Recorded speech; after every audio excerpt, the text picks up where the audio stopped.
Hello students, I am Ashish Kumar from Golden Future Public School, and in this class we will study about heterotrophs and heterotrophic plants. In the previous class we have learned about autotrophs, and in this class we will be introducing about four types of heterotrophic plants, that is parasites, saprophytic, insectivorous and symbiotic. And parasites are of two types, totally and partially.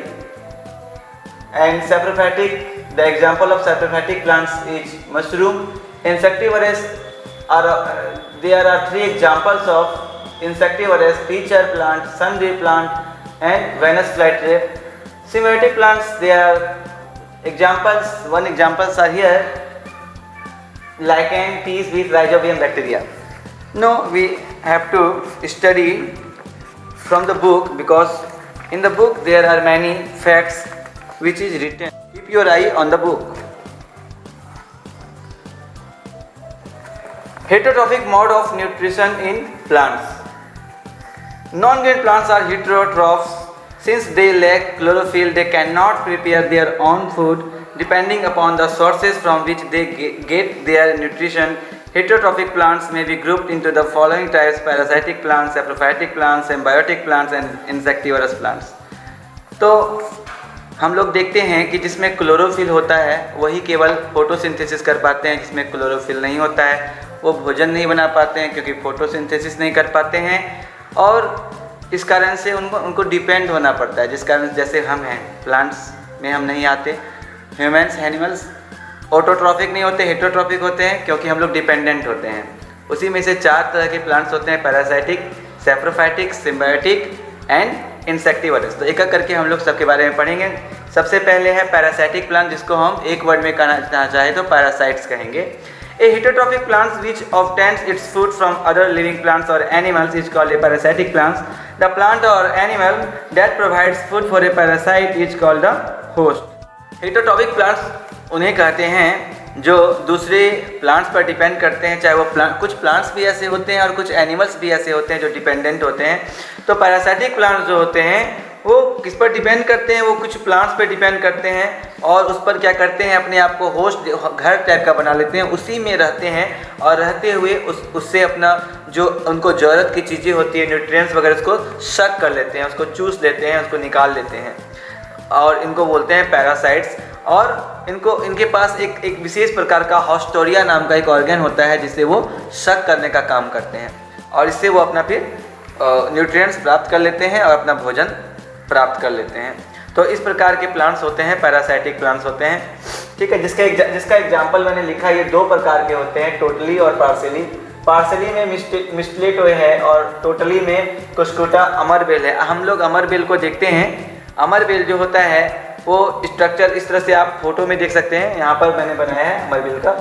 ये इसका कोई जड़ नहीं होता है, ये किसी पौधे में, पेड़ में ही लटके हुए रहते हैं और वहीं से उसी के न्यूट्रिएंट्स को सक करके और अपने आप को बढ़ाते रहते हैं। अमरबेल, अमर के बारे में, बेल के बारे में बहुत औषधीय गुण भी होते हैं अमरबेल के। तो ये पैरासाइट्स में भी टोटल और पार्शियल, दो प्रकार के हो सकते हैं। टोटल मतलब पूरा डिपेंडेंट होते हैं, कुछ पार्शियल पैरासाइट्स होते हैं जो डिपेंडेंट पूरा तो नहीं होते हैं, कुछ काम वो कर लेते हैं, कुछ फूड वो का पार्ट बनाते हैं और पूरा बनाने के लिए उनको कुछ ज़रूरत पड़ती है। जैसे डॉटर और अमरबेल इज ए टोटल पैरासाइट। ये जो अमरबेल है वो पूरा टोटली डिपेंडेंट होती है, इसलिए टोटल पैरासाइट बोलते हैं। यू कैन सी अमरबेल as long yellowish tabular structures wrapped around the steam और branches of trees. Mistletoe is a partial parasite. This plant has green leaves and can synthesize its own food, but it receives water and minerals from the host plant on which it grows. तो मिस्टलेटोए में क्या होता है, ये इसके पास हरे पत्ते होते हैं, ये अपना खाना बना सकते हैं, लेकिन इनको वाटर नहीं मिल पाता है और इनको मिनरल्स नहीं मिल पाता है। तो वाटर और मिनरल्स ये जहाँ पे रहते हैं तो अपने एसोसिएट से, अपने साथ में रहने वाले होस्ट प्लांट से ये प्राप्त कर लेते हैं। तो ये पार्शियली डिपेंडेंट होते हैं क्योंकि इनके पास क्लोरोफिल होता है, ये फोटोसिंथेसिस कर सकते हैं, लेकिन इनको मिनरल और वाटर जो चाहिए ये वो होस्ट प्लांट से लेते हैं। तो ये पार्शियली हो गया मिस्टलेटोए। और मिस्टलेटोए का मैंने फोटो बनाया, इस प्रकार उनका स्ट्रक्चर होता है पौधों का इस तरह से, और अमरबेल इस तरह टोटली डिपेंडेंट होता है, ये पार्शियली डिपेंडेंट होता है। अब है सैप्रोफाइटिक प्लांट्स या saprophytes. The plants which live and feed on dead and decaying organic matter are called saprophytic plants. For example, some bacteria and some fungi like mushrooms are saprotrophs. हम लोग देखते हैं ये जो मशरूम होता है घर में क्या करते हैं, उसको बहुत लोग तैयार करते हैं। जो पुआल हो गया, जो घास वगैरह कुछ इस तरह के जो ऑर्गेनिक मैटर होते हैं उसको हम लोग एक गड्ढे में छोड़ देते हैं या कहीं पर भी फेंकते हैं, एक साथ इकट्ठे करते हैं, तो वहाँ पर मशरूम जैसे फंगी उगना शुरू हो जाता है, निकलना शुरू हो जाता है। थोड़ा सा मॉइस्चर चाहिए होता है, नमी चाहिए होता है। उनके पास अपना कुछ क्लोरोफिल, कुछ फोटोसिंथेसिस वो खुद नहीं करते हैं, वो डिपेंडेंट होते हैं। एक प्रकार का जूस निकालते हैं, वो डाइजेस्टिव जूस निकालते हैं और उसी जूस से फिर एक उसमें उसको सड़ाते हैं और उससे एक प्रकार का सॉल्यूशन बनता है। उस सॉल्यूशन के उसको फिर वो ग्रहण करके फिर अपने आप को वृद्धि करते हैं।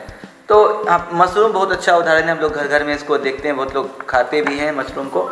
The plants which live and feed on dead and decaying organic matter are called saprophytic plants. For example, some bacteria and some fungi like mushrooms are saprotrophs.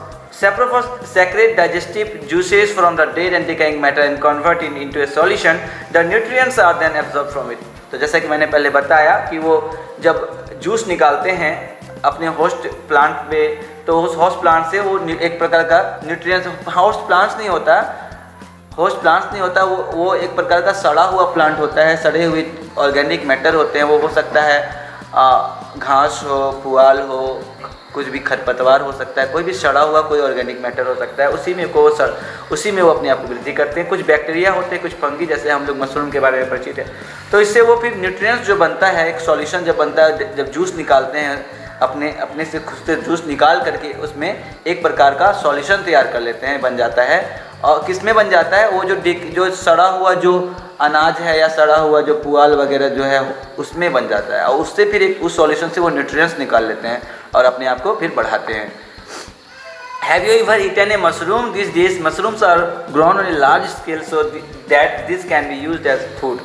तो मशरूम्स कह रहे हैं कि बहुत लार्ज स्केल में पाया जाता है और बहुत लोग उसको फूड के रूप में लेते हैं। All mushrooms however are not edible, हालांकि सारे मशरूम्स खाने योग्य नहीं होते हैं। Fungi are saprotrophs. They grow on pickles, leather, cloth, etc. in hot and humid weather.